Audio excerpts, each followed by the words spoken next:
معاملہ رہا ہے، یہ معمول رہا ہے، یہ طریقہ کر رہا ہے. ہر گھر میں جو مرشد زیادہ تیار ہوتا ہے، جو جانشین تیار ہوتا ہے، اس کی تعلیم کی ذمہ داری، اس کی عملی تربیت کی ذمہ داری خاندان کے بزرگ کے ذریعے کی جاتی ہے. لیکن محمود میاں صاحب کا جو ہے اعلیٰ ضبط ایسا تھا کہ تقریباً آج جو قوم کے مرشدین ہیں یا ان کے والد بزرگوار جو گزرے ہیں وہ اسی ادارے سے جو ہے فیض یاب تھے.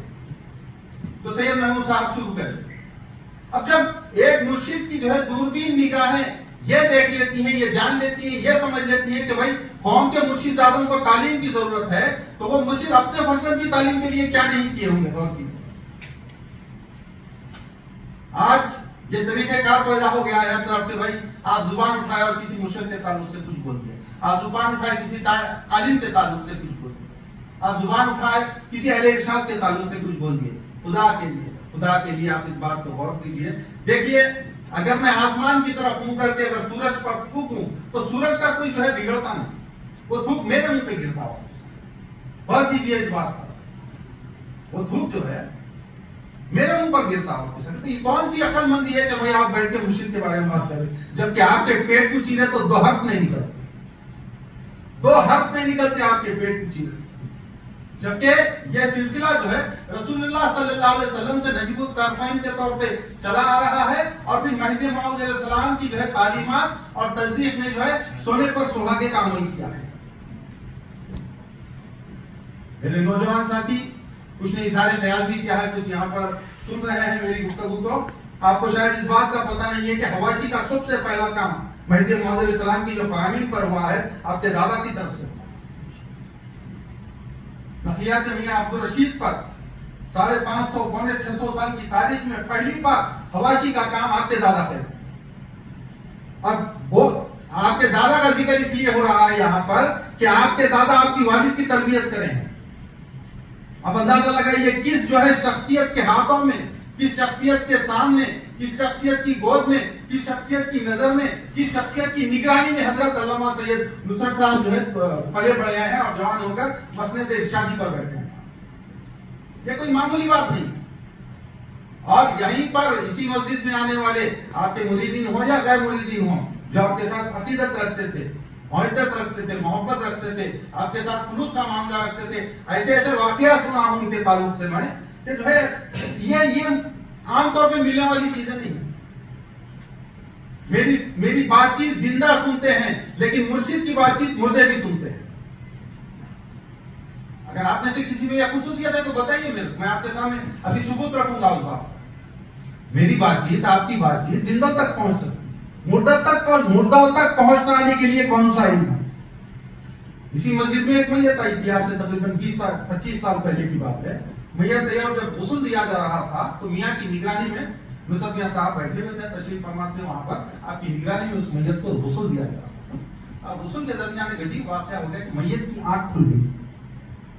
میں آپ زندے کو بول سکتے ہیں آنکھیں بند کرو بول، کیا میت کو کون بولے گا؟ آنکھ بند کرنا، میت کی آنکھ بند کرنا ہے کون بولے گا؟ غسل دینے والے بولے میاں ایسی بات ہو گئی، میت کی جو ہے آنکھ کھل گئی. بار بار کوشش کریں بند کرنے کی اور پھر جو ہے کھل جائے. یہاں پہ اچھا ایسا ہے، چلو میں چلتا ہوں، میں دیکھتا ہوں کیا پائے. قریب کچھ پڑھ کے جو ہے آدھی اس طرح سے جو ہے پلکوں کے اوپر ہاتھ پھیرے، اس کے بعد پھر میت کی آنکھ نہیں تھی. اتفاق سے وہ صاحب حیدرآباد میں جو میرے کو یہ واقعہ سنا ہے، ورنہ میں ان کو ٹھہرا دیتا تھا کہ بھائی صرف یہ واقعہ بول کے بیٹھ جاتا. تو کوئی ہمارے درمیان کوئی ایسا ہے، مرشدین کے بارے میں بات نہیں کروں میں، میرے جیسے لوگوں کے بارے میں کہ بھائی میں زندہ لوگوں کی آنکھ بند کرنا آسان ہے، چاہے مار کے بند کر دو ان کی آنکھ کا، چاہے ریکویسٹ کرو ان سے جو ہے جا کے آبوزاری عاجزی سے بات کر کے بند کراؤ، خلوص سے بات کر کے بند کرا لو. بیچارہ بند کر دیں آپ کا لحاظ کرتے ہوئے. میت کی آنکھ بند کرنا یہ کسی مرشد کا ہی کام ہو سکتا، اور وہ کام، وہ کارنامہ علامہ سید نصرت صاحب جو ہے اپنی زندگی میں کر کے جو ہے لوگوں کو بتاتے ہیں. اسی طریقے سے ایک اور ایک واقعہ دیکھیے، یہ روحانی تعلق جو ہوتا ہے مرشد، الحمدللہ اللہ تعالیٰ کا شکر ہے، قوم مہدویہ میں مرشد کی جو حیثیت ہے، مرشد کا جو مقام ہے، مرشد کا جو مرتبہ ہے، مرشد کا جو تصور ہے، وہ کسی اور قوم میں نہیں ہے.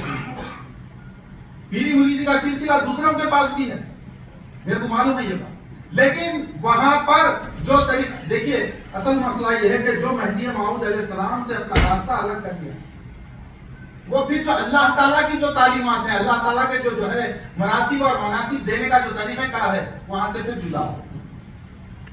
یہ اللہ تعالیٰ کا دو باتیں میں آپ کے سامنے رکھوں گا. ایک پیری مریدی کی اہمیت اور اس قوم میں سادات کی موجودگی.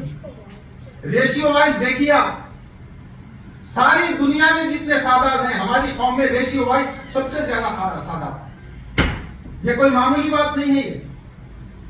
گویا کسی سادات سے خلوص رکھنا رسول اللہ صلی اللہ علیہ وسلم اور مہدی موعود علیہ السلام سے خلوص رکھنے کے برابر. گویا کہ کسی سادات سے محبت رکھنا رسول اللہ صلی اللہ علیہ وسلم اور مہدی موعود علیہ السلام سے محبت رکھنے کے برابر. گویا کسی سادات سے جو ہے عقیدت و احترام کا معاملہ رکھنا رسول اللہ صلی اللہ علیہ وسلم کے سلسلے سے محبت اور احترام رکھنے کا معاملہ ہے. تو اللہ تعالیٰ سب سے زیادہ ریشیو وائز، پرسنٹیج وائز اگر جو ہے سادات عطا کیا ہے تو وہ قوم مہدی موعود علیہ السلام.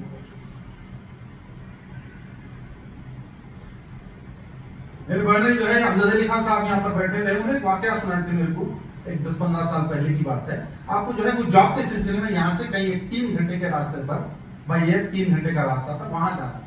اور یہ بتایا کہ وہ دنوں میں آپ کو جو ہے کچھ اینزائٹی کا کچھ پرابلم آیا. جب بھی آپ جو ہے تنگ جگہ پہ بیٹھتے آپ کو بے چینی شروع ہو جاتی، بہت زیادہ آواز آتی تو بے چینی شروع ہو جاتی تھی. اور جو ہے گاڑی میں بیٹھ کے جا رہے بے چینی، اور جو ہے فلائٹ خاص طور سے جو ہے ٹیک آف کر دی یا لینڈ کر دی تو آپ کو جو ہے سانس روکے جیسا محسوس ہوتا. اب جانا ضروری نہیں ہے. جاب کا معاملہ آپ لوگوں کو معلوم ہے، یہاں جاب ہے تو آپ ہے، جاب نہیں ہے تو بڑے مسائل ہیں. تو بہرحال جب آرڈر آ گئے کہ بھائی یہ ٹرانسفر ہو کے آپ کو فلاں جگہ جانا ہے آپ کو، تو آپ جو ہے ریٹرن جو ہے دیتے دیا ایکسپٹینس، لیکن بولے کہ اب یہ ایسی جو ہے مشکل شروع ہو گئی.